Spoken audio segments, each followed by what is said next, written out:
Conmen, cold, callous, and cunning. These professional liars ruthlessly manipulate the trusting, vulnerable and law-abiding, defiling their bank accounts and violating their lives.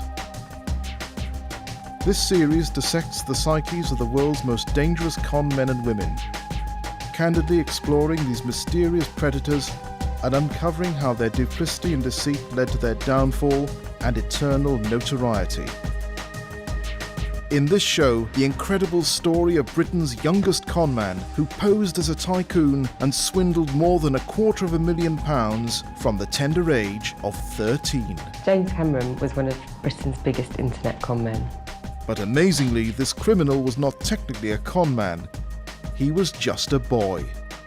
It's unbelievable, really, that a 13-year-old could actually pull off such a sophisticated and ultimately quite successful con. Throughout his teenage years, James Cameron conned people out of thousands and thousands of pounds. I mean, he gleefully sat in the back of the car sucking a lollipop, and he just sort of sat as if innocently in the back, you know, not admitting that he was a fraudster or anything like that.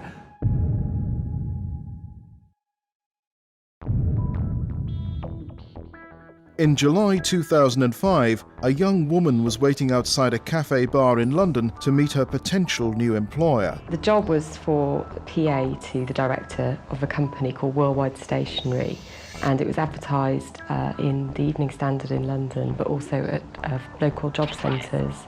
I got the number and decided to give him a call. The job on offer seemed too good to be true. The initial thing that was attractive about the job is that it was paying £32,000 a year, which even for some of the top PAs in London is above probably the average of about 30 grand. So it certainly looked very tempting. So on that morning in London, the candidate found herself waiting outside a bar for her interview. I saw him arriving in a dark blue Mercedes, chauffeur-driven. He was immaculately dressed. Very tall, skinny, very young looking, and yet incredibly confident with it. So, you know, he seemed to be a young entrepreneur, very successful. Although young in appearance, the entrepreneur seemed every inch the high-flying businessman. He immediately presented me with some documents which were relating to one of the 4 companies he said he owned. There was one relating to a car hire firm with sort of executive travel from airports to central London. He told me he was also setting up a catering firm called London Snacks, and that his main business was Worldwide Stationery. The entrepreneur's overwhelming confidence seemed no different to any other successful businessman. But there was a difference. He was lying, because in reality he was a con man. In fact, he was not even a man. He was just a boy. It's hard to believe that in 2005, James Cameron was just 14 years old and had already been operating as a con man for a year. So we really see him putting on the dog in style. He's got all the trappings: a chauffeur-driven limo, smart designer suits, even, you know, a plausible, pretentious business card. And in July 2005, the teenager posing as the high-flying tycoon began the job interview with his potential new PA. He told me that the job would be based from home largely, which also sounded really appealing. And he was kind of sketchy when I asked him where his offices were based. He said that my role would have involved setting up accounts with various companies and staying in touch with them all and kind of doing a lot of the face-to-face work because I imagined he was too busy for that kind of thing. James Cameron, within the previous year, had conned people he had bogusly employed, and it seemed he had his sights set on his next victim. I took a long copy of my CV. He wasn't really interested in it. He sort of just put it to one side, offered me the job there and then. He said it would be 2 months holiday a year, working 5 days a week, but the hours could be as little as 10 till 3 each day. Just sounded too good to be true. But James Cameron's candidate already knew that. She knew that the job was a fantasy, and the youth sat opposite her, a criminal. In fact, on this rare occasion, James Cameron was the one who was actually being conned. The woman he was interviewing was Emily Nash, an undercover journalist from the Daily Mirror. She was simply there to see the conman kid with her own eyes and had no intention of accepting his bogus job offer. I was tipped off by a member of the public who had gone to work for him and had then been warned by the police that he was a conman. The woman who contacted Emily Nash had been conned in exactly the same way James Cameron was attempting to dupe the undercover journalist. This was a woman who only worked for him for about 3 weeks, and fortunately for her, she was tipped off by the police, and I think she was owed a couple of £1,000 all in all by the time she confronted him. He told her, you know, there's nothing you can do about this, you can't touch me, I'm a minor. The con man was a minor. He was just 14 years old. When Emily Nash met the teenager in July 2005, he had already been scamming people for 12 months. But he wasn't as untouchable as he believed himself to be. In the January of 2005, he'd been arrested over a different scam, and police were keeping an eye on him. When they realised that he'd started hiring people to work for him, they moved in to warn them. The police had warned off the conmankid's latest employee, who in turn had contacted Emily Nash. When I was tipped off about the story, I thought it sounded too crazy to be true, but I decided that we should have a look at it anyway, and so we arranged this meeting. When he arrived, I was just taken aback that he was quite as cocky and audacious as he was, knowing what I knew. Oblivious to the fact that Emily was working undercover, the 14-year-old seemed impressed with his candidate. He offered me the job so quickly I was astonished. I told him that I'd need to think about it, and he was a bit taken aback by that. I don't think anyone had ever refused him before. But the conmankid insisted Emily take the contract with her. Along with the contract, he gave me a pen which was engraved with his name, his mobile phone number, and the website for one of his companies. And James Cameron wrapped up the interview like any legitimate business meeting. He asked me to call him as soon as I'd made a decision. He's very friendly, shook my hand, and he headed back off into his chauffeur-driven car, and I went back to my office. But it wasn't the last Emily heard from the conmankid. If I remember rightly, it was actually him who called me later that day to ask me again, you know, what my thoughts were about the job. And at that point, I had to tell him that something else had come up and I wasn't going to be able to take him up on the offer. He was very polite, seemed a bit disappointed, but I think he said something like, I'm interviewing loads of people, so it's not a problem. Emily Nash had eluded Britain's youngest conman. A conman who knew that his age was his greatest asset. An asset that not only ensured his anonymity while he duped grown adults out of hundreds of thousands of pounds, but also something he would go on to use as his ultimate weapon. One disgruntled customer tried to confront him, and James told the man that if he went to the police, he would tell the police that the man had been interfering with him.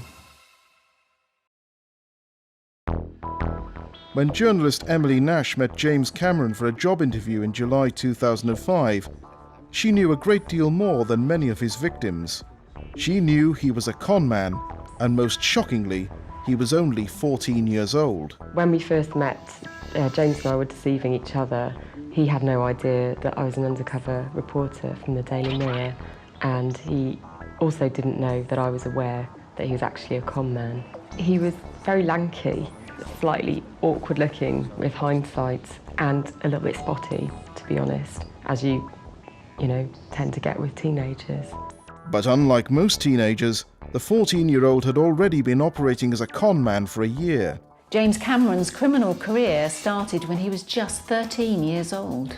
His first scam began in July 2004, where he set up a website. He was offering plasma TVs for sale at bargain prices, and the way it worked is that people would place an order with him and he would then not deliver the goods. Internet scams are rife, but this was orchestrated by a boy aged just 13.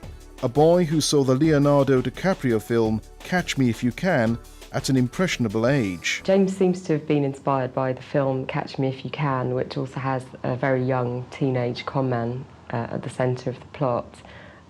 He was at some point overheard telling friends, I feel just like the Catch Me If You Can kid. The feature film was based on the criminal career of conman Frank Abagnale Jr., and parallels can be drawn between him and James Cameron.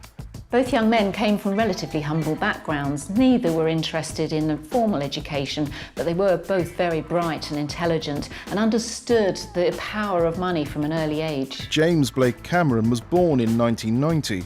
He grew up in London with his mother, but he never lived with his father. His idol, Frank Abagnale's career began after his parents' divorce. Similarly, an earth-shattering event happened to James Cameron shortly before his teenage tycoon scan began. Sadly, James's mother lost a battle with cancer when he was just 11, and this seems to have been a big event in his life, understandably, and it wasn't very long afterwards that he began his conning. The loss of a parent is always tragic, always devastating, but that isn't an excuse for what James Cameron goes on to do. At 13 years old, he's not going to have a full appreciation of the con that he's pulling off. He's not going to fully understand what his actions are going to mean to other people, but nevertheless, he knows that it's wrong and he knows that it's illegal. Because James Cameron never lived with his father, after his mother's death, he moved in with his grandmother, who lived in West London. I was told that James inherited around £16,000 when his mother passed away, and that he'd spent quite a lot of the money buying books about criminology and business, which he seems to have read up on quite a lot. After studying his books, in July 2004, James Cameron, from his grandmother's home, launched his fraudulent website, and the teenager's conman career began. The bogus website that was offering these plasma TVs seemed to be a big success. I think he took tens of thousands of pounds worth in orders. In this internet age, classic scams are kind of updated to basically become simple mail fraud, which is where you send someone some money and then they don't send someone what they said they were going to. So thanks to the internet, there's a lot more mail fraud around. Customers were ordering TVs from the website and sent their money off to James Cameron, expecting their plasma. A small few received their purchase, meaning the teenage con was receiving good reviews online. However, the majority sent their checks and received absolutely nothing. And the schoolboy was soon awash with money. He was receiving thousands and thousands of pounds worth of cheques and postal orders, and he had to start opening several bank accounts just to deal with the influx of money. Just 13 years old, James Cameron was up and running in business. Only his business was ripping people off. I think that any non-direct con is always easier to pull off because that person doesn't have to actually think about the consequences to the victim. But I think particularly for a 13-year-old, he was probably able to convince himself that, oh, this isn't really any big deal and actually I'm very clever. As the money flooded in between July and October 2004, James Cameron's confidence as a con man grew. Well, having started off in his grandmother's spare room, he expanded his base of operations and decided to take offices in London, fully paid, staffed offices. At this point, he's really upping his game. He wants to take the con to another level because he's that ambitious. And to do so, he has to start being directly manipulative. So he's really starting to hone his con man skills. As well as renting offices, James Cameron decided he needed staff to help run his bogus empire. Quite a few people responded to James's adverts that he placed in the job centre and in newspapers. The confidence of this 13-year-old is really quite astounding. It's not a faceless crime anymore, and he's actually convincing adults that he is legitimate and he is a good business prospect. So you have to wonder, how did a 13-year-old get that precocious? But the offices and the staff were just a new element in the 13-year-old's con. James was able to get access to services because he did it all on credit. He would open up a credit account with, say, an office rental company, move in for a few weeks and then possibly write them a cheque for the rent, which would bounce. When they pursued him, he would just disappear, move on to new premises. He owed one landlord about £8,000 for the first office that he tried to rent, and when they came after him, he went straight on to the next one. The conman kid also would not pay the staff he hired. The teenager was duping adults out of thousands of pounds and faced no consequences. It seemed the schoolboy was enjoying his criminal extracurricular activities. Quite early on in his criminal career, James Cameron gave up on his full-time education because he was just too busy conning people. We all know that teenagers are difficult. They are typically belligerent and they are capable of being thoroughly obnoxious. But this boy is really taking it to new heights. And the frightening thing is that he's got far too much power and control than is safe in the hands of a teenager, a person who is not fully developed emotionally. He is in charge of not only himself, but also of employees who think that he is an entrepreneur, albeit a rather spotty entrepreneur. And that's really quite frightening. I imagine he thought there was nobody that could stop him at that point. In fact, the conman kid seemed to feel so invincible that he developed more bogus websites, including 2 stationery companies and an online dating website, as well as advertising discount vacuum cleaners in national newspapers in order to dupe people out of their hard-earned cash. And now making serious money, the teenager, like his role model, Frank Abagnale Jr., was living the high life. He liked to travel in chauffeur-driven cars. He told people that public transport was for commoners. He ran up a bill of £3,085 with one firm alone. And when angry victims tracked the conman kid down, he would simply use his youth to his advantage. Where's the money you owe me, mate? He was running up these bills with taxi firms all over town, and when they tried to confront him, he would just tell them, "I'm sorry, you can't touch me, I'm a minor." He was laughing at people and saying, well, you can't touch me because I'm a minor. And of course he was correct. People couldn't physically put their hands on him because of course that would be assault. And of course he is only a child, although a child who I've no doubt would have been savvy enough to have claimed compensation had they done that. But not only is he manipulating people, but he's very successfully manipulating the system. He was really taunting people and provoking them, and, you know, it's probably just as well he ran off when he did. I imagine that the people dealing with him would have felt that this is a child who is totally obnoxious. You know, they would have thought of him as Damien from The Omen, but what could they do about it? They must have been incredibly annoyed by him. And yes, had he stayed around, I imagine that things would have got a bit out of hand. But the conman's tactics to evade prosecution and to avoid paying up show just how cruel the conman kid could be. I want my money. One disgruntled customer actually went to James's address, which was on all of his business correspondence, and tried to confront him over it, and James told the man that if he went to the police, he would tell the police that the man had been interfering with him. I'll go to the police. Well, go to the police. I'll go to the police and say you touched me, you pervert. He understood that his youth gave him power, and he abused that power in the most arrogant and bullying way. While the teenage trickster was obnoxiously using his youth to his advantage, the long arm of the law were closing in. When James skipped out of the second office he'd hired in London, the landlord called the police. However, the police had no idea the crime they were investigating was the work of a conman who had not even started shaving yet. But they quickly tracked the internet conman to his latest bogus office setup in Richmond in London. When police arrived at the office premises, they found it was empty. We think that he'd seen them coming and just fled out the back. Pretty clever the way that he is careful to avoid getting pinned down, because staying on the move is absolutely essential for the conman. Well, I wonder whether he was frightened by this whole episode or whether actually it was quite exciting for him. I imagine he thought it was a bit of a game. Not only is he duping people, but now he's actually evading the police as well. I imagine that that's quite a thrill for a 13-year-old boy. The main motivation for the conman often isn't money, and part of it is that they have a self-image of themselves as a cut above normal people, as smarter than the average Joe. And so one of the motivations of the conman is he really gets a buzz from putting one over on individual marks, but also on society itself, and just proving that he's better than all those schmucks out there. Now aware that the police were looking for him, 13-year-old James Cameron seemed to view the game of cat and mouse as an opportunity to develop his criminal mindset. He started using aliases. He would use his middle name, Blake, call himself Blake Cameron, he would use other men's names and even on one occasion called himself Amy in email correspondence, so he was able to continue setting up accounts.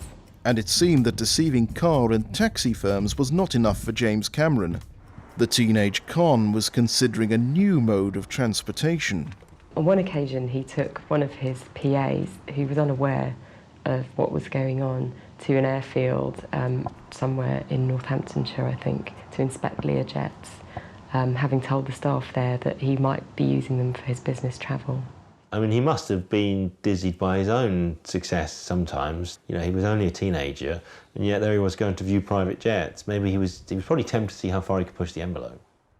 The staff at the airfield were very attentive.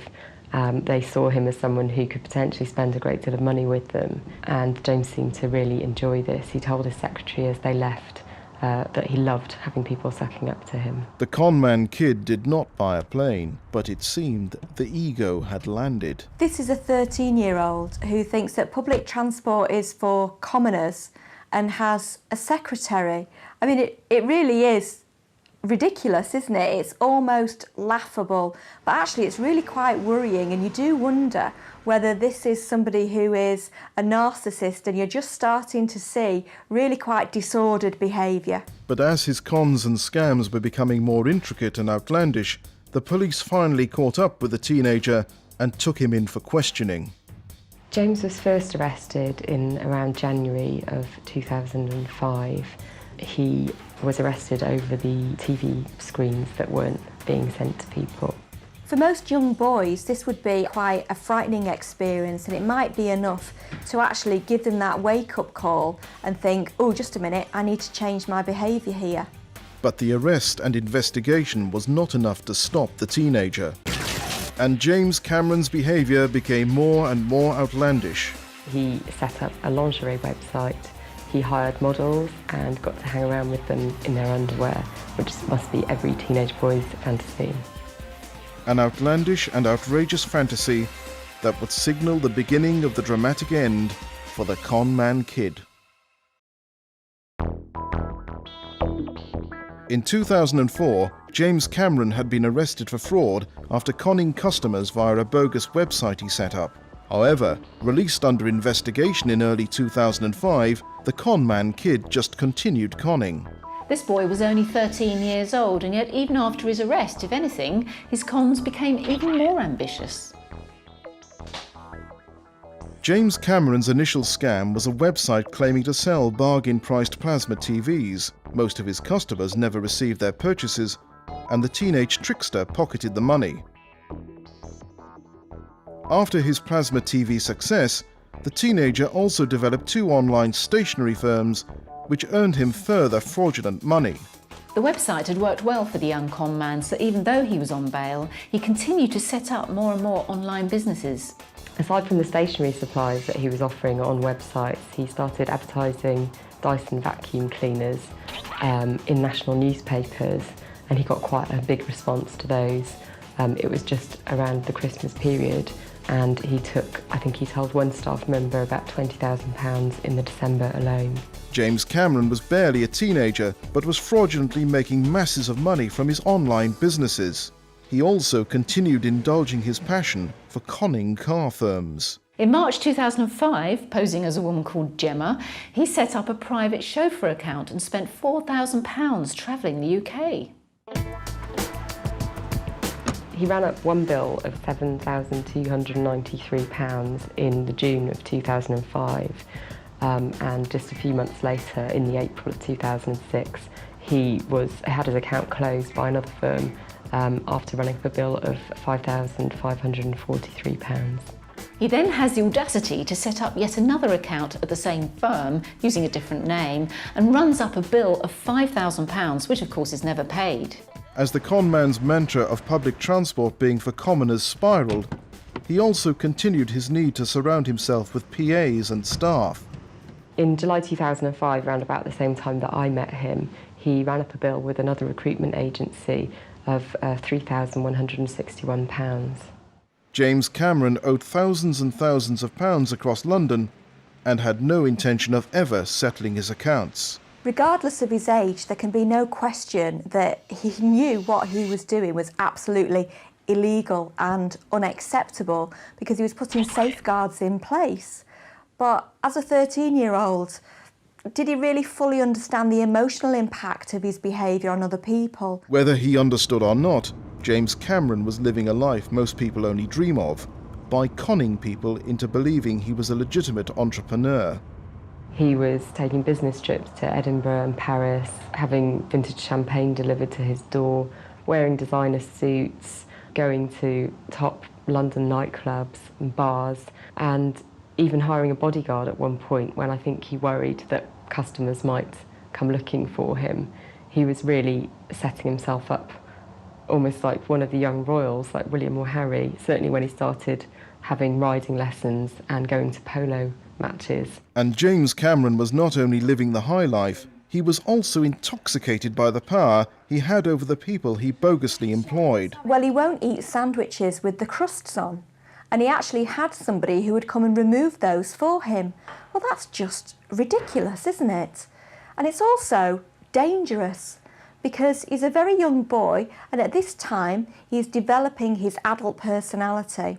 And actually what he's going to develop is a very disordered view of himself and of the world. He's going to think of himself in very narcissistic terms. He'll think that he's special, he's superior, he deserves special attention from other people. Other people are just there to tend to his whims. That's a very unhealthy worldview. As far as James Cameron was concerned, he was king of the world. People who worked for him said he was quite a snob. He tended to look down on other people a lot, seemed to think he was something special, and was really quite arrogant in the way he dealt with them. If there's no one sensible to say to James Cameron, no, actually young man, this is ridiculous, it just isn't happening, then this is a very dangerous state of affairs. And obviously, if you pay people a wage to be sycophants, then obviously your ego is going to get out of control and your behaviour is going to get more outlandish. But the teenager also seemed to enjoy his outlandish behaviour being witnessed by his staff. People he hired, who obviously believed he was a legitimate tycoon and not a teenage con man, considered him to be quite generous in many respects. He would take them for days out to the polo, go to top restaurants for lunch, he'd pick the bill up for everything, they'd go out drinking together. It was just that when it came to actually paying their wages, he didn't deliver. He would use excuses like, oh well, the bank was shut, or there was some reason why he couldn't get to the bank to pay them. Fairly plausible reasons, and because he was flashing the cash in trendy wine bars, the staff thought, well, he's obviously got the money, so I assume he's going to pay me eventually. But unsurprisingly, there was a very high staff turnover. I think most of the people he took on, the PAs, had been offered the same package that I had, which was about £32,000, and they were promised various other perks. I know that in one case there was a lady who couldn't afford her travel card because she hadn't been paid. Instead, he ordered cars for her to take her to and from work. None of his staff had any idea that the budding tycoon had given up school to pursue a life of crime and was on bail awaiting a hearing at the youth court. A hearing that kept being pushed back because of the teenager's relentless conning. As the police talked to him, he admitted everything he was accused of, but when it came to trying to formally charge him, new evidence kept coming to light, which meant that they then had to go back and process that. But although the conman kid was facing the prospect of prison, he could not give up living his ultimate teenage fantasy. He set up a lingerie website called Finest Lingerie Online. He had to obviously illustrate that in some way. He placed adverts in a leading women's magazine, and to do that he hired models and a photographer to take photos of these lovely young ladies in their underwear. I'm sure it's every teenage boy's dream to run a lingerie store. In fact, most would probably just settle for a quick peek at the underwear section of their mum's catalogue, but not for James Cameron. No, he had to hire models to strip and parade around in skimpy underwear. So it seems to me that his cons were now starting to fulfil every facet of his fantasies. The day after the lingerie advert was first published, James Cameron, now aged 16, appeared at Balham Youth Court in London, finally facing judgment for his scams that had spanned 3 years and seen him con almost £200,000 from customers, landlords, employees and service industries. His first court appearance, he pleaded guilty to all charges. It quickly emerged that he'd been very prolific. He admitted to 16 charges of fraud, which amounted to about £50,000, and he asked for another 105 similar charges to be taken into consideration, which had an estimated value of about £135,000. When someone admits to committing a large number of offences of a similar nature, burglaries, thefts, whatever, it's quite common for them to be charged with just a handful, a sample of those offences, so that those offences can be proved in court individually. The court then allows them to have all the rest of those offences as what they call taken into consideration. That means that they're all admitted, but the police don't have to prove every single one. James Cameron's conman career was unprecedented. He had committed these crimes between the ages of 13 and 16. A newsworthy story, but problematic for Emily Nash and the other journalists present at the hearing. Because he was only 16, we were able to run the story after his conviction at Balham Youth Court, but we weren't able to name him. Under UK law, you're treated as a child, a juvenile, until your 18th birthday. This means that your name and photograph can't be released in any report about criminal proceedings, and this gives them a protection so that once they reach adulthood, they can put behind them the problems or mistakes they may have made as children. And that meant, as a child, James Cameron had been blessed with the one gift most criminals dream of: anonymity. That anonymity meant from the age of 13, Cameron could safely con, knowing he would never be publicly named until he turned 18.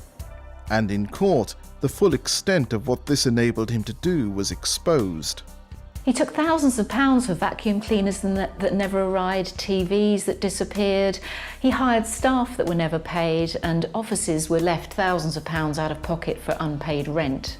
Police think that the amount he was charged over in that first hearing was only scratching the surface, and that his actual scamming had probably amounted to something more like £250,000.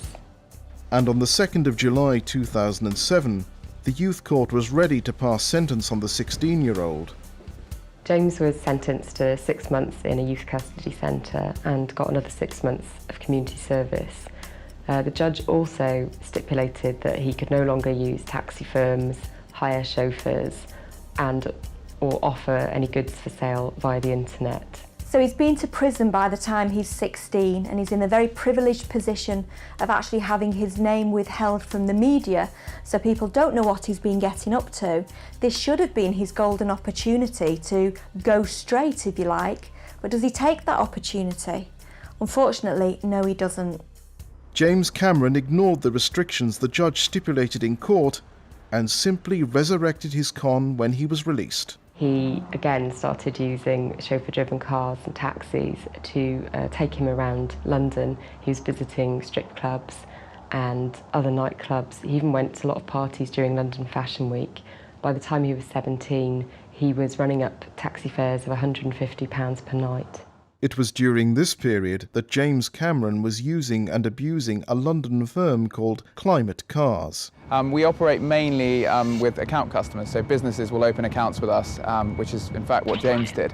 The reason that we spotted James abusing his account was that on one day he racked up bills of £281. But that was just the tip of the iceberg. Well, in total, it was effectively over 2 months, he spent over £4,000. Suspicious and potentially £4,000 out of pocket, Nico was then tipped off by a colleague about another taxi firm who James Cameron had been using. We rang this company up and said, do you know a guy called James Cameron? You know, he's been using us. And they said, whoa, hold on, this guy owes us £5,000 or whatever it was. Do not extend credit to him. He's a con man, etc., etc. At that point, we really realized we were in trouble. Nico Williamson and his firm were the latest in a long line of taxi firms to be conned by the teenage trickster. He was determined to confront him. Well, next time he booked a car, we decided that it was best that I went to go and pick him up with our fleet managers to try and talk to him and see, what the situation was, whether he was ever going to pay our bills. He gleefully sat in the back of the car, sucking a lollipop, and said, "Oh, well, the invoices aren't due yet. I've still got 14 days left, or whatever it was." And he just sort of sat as if innocently in the back, not admitting that he was a fraudster or anything like that. Although he seemed completely unfazed, the conman kid was in fact looking for an exit when he heard of Nico's plan. Well, the plan was to take him to the police station, but he ran off by that point. We never managed to actually get him to the police station, so the result was we just had to report it. And Nico was made aware of the bigger picture. He had been duped by a teenage conman between July and August 2008, and he would never be paid the thousands of pounds he was owed. He spent just over £4,000 with us, including VAT, so we had to write off that as bad debt, which we were a relatively young business at the time. It was a pretty painful exercise, but nonetheless, we've learned something out of it. But Nico Williamson's firm were not the only company to learn hard lessons because of the conman kid. Another taxi company from Hackney contacted the police in September 2008 and said that between July and August of that year, he had run up a bill of £4,582. That's nearly £5,000 in 2 months. What James Cameron is doing is stealing services from people. It may sound like a cashless crime, but actually these people are expecting payment and they're dependent on that money. And James Cameron's relentless conning of London taxi and car firms continued. In September 2008, a black cab company from Harrow in North London came forward, saying that they were owed £21,000 by him. James Cameron's aversion to public transport was costing London's taxi firms tens of thousands of pounds. But as well as taking countless cab firms for a ride, James Cameron also scammed other services via the internet. Between April and June of 2008, a stationery company provided James Cameron with office supplies totalling about £7,815. He paid for them by cheque, but the cheque again bounced. And the teenage tearaway also reverted to a con he began shortly before he was placed in youth custody. During the hearing in 2007, when James Cameron was given 6 months, it was said in court that his lingerie company was actually legitimate. But after his subsequent release, he carried on with that business, and it clearly wasn't legitimate.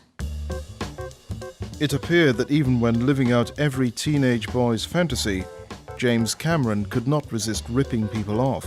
For his fashion website, he was hiring models, photographers, professional hair and makeup artists, and studio space for days at a time, and then not paying any of the people involved.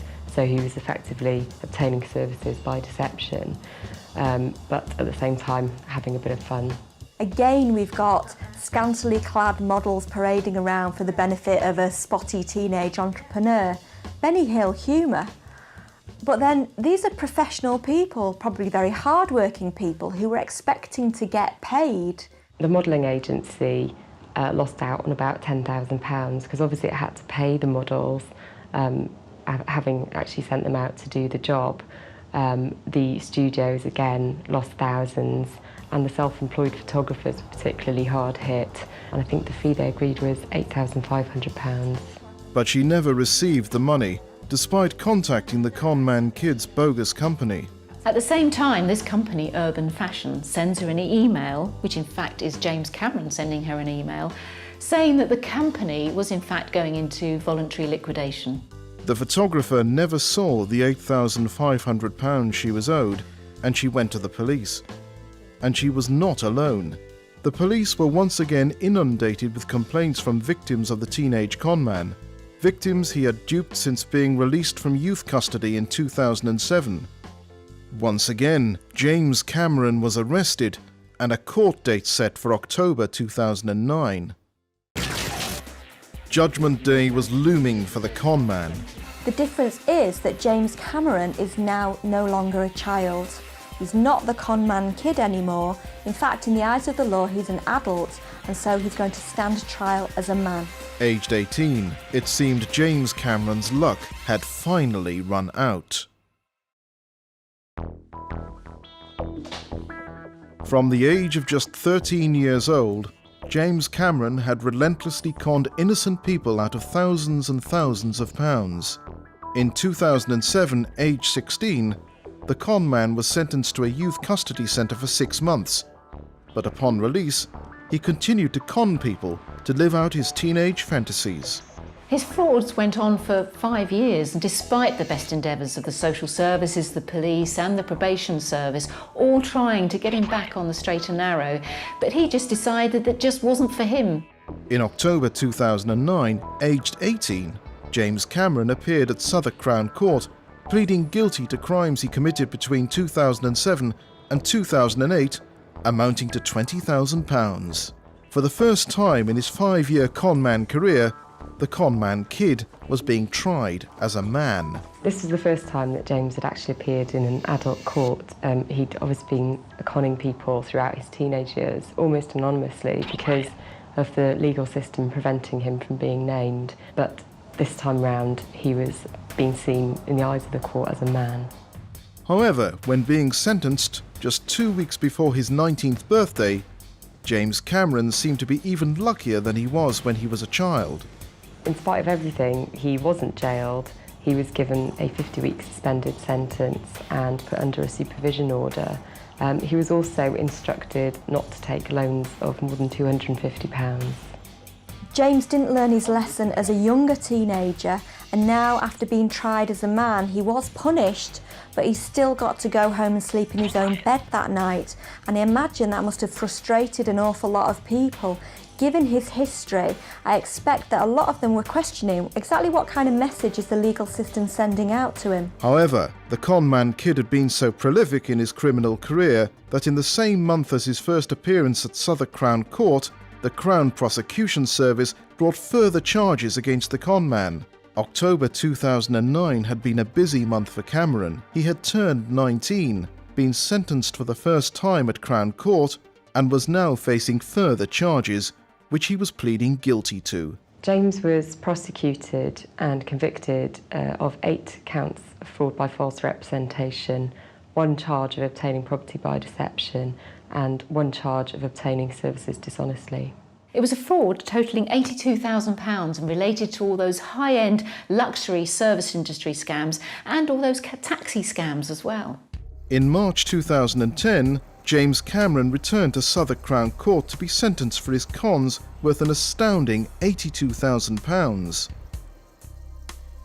He stood in the dock facing the same judge he had stood before just 5 months earlier and who had let him walk away from court with a non-custodial sentence. The judge actually said to him that if he'd known earlier on, when he gave him the suspended sentence, that the amount he had defrauded was close to £100,000, he had very little doubt that he would have sent James to prison, despite his young age and the fact that he pleaded guilty. It seemed certain that James Cameron, now being tried as an adult, would be given a custodial sentence for his crimes. It was a real sense of anticipation in the courtroom that finally justice was actually going to catch up with James Cameron. He looked a bit more nervous than I'd seen him before, and it very much looked like he was going to be going to prison. However, the judge then stunned the courtroom and the teenager. Everyone was shocked and stunned in the courtroom when the judge suddenly changed tack. It had gone from looking like a dead cert that James was going to go down for his crimes at last. And then the judge decided that he wouldn't jail him. He again mentioned his young age and the fact that he hadn't offended in the 5 months since his last sentence as being the reasons why he didn't put him in prison. No one was more surprised than the conman himself when he was given a second 50-week suspended sentence. And outside court, James Cameron looked like the king of the world.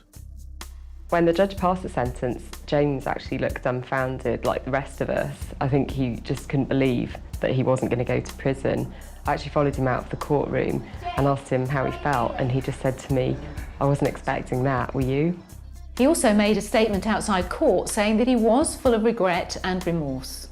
I asked James if he had anything to say about what had happened, and he just said that the scamming was something he'd begun when he was just 13, and he'd carried on doing it until he'd found something else in his life, which was education. He was referring to the fact that he had enrolled in college and was studying fashion. But whether or not education will be James Cameron's salvation remains to be seen. When he left court on the 23rd of March 2010, something had changed forever. For 6 years, James Cameron's con games had been played by his rules, but now an adult, the rules had changed. For the first time in his 6-year criminal career, we could actually name him because he was now an adult. Well, his name and his face are out there now, so if nothing else, that should at least be a deterrent, because in the past he was just this anonymous teenager who was conning people throughout London. But at least now, if he does start up again, he's more likely to get rumbled. James Cameron is no longer a child. Now in his 20s, it does appear that the conman kid has given up his life of crime and is committed to getting himself an education and going straight. It's interesting, Cameron still seems to be following in the footsteps of his role model, Frank Abagnale Jr. to some extent. Abagnale gave up his life of crime and went straight in his 20s, and maybe Cameron will do the same. There's no doubt that James Cameron was incredibly savvy. He used the protection that his young age would afford him to make hay while the sun shone. Now, I don't know what's in this boy's future. I think he could go one way or another.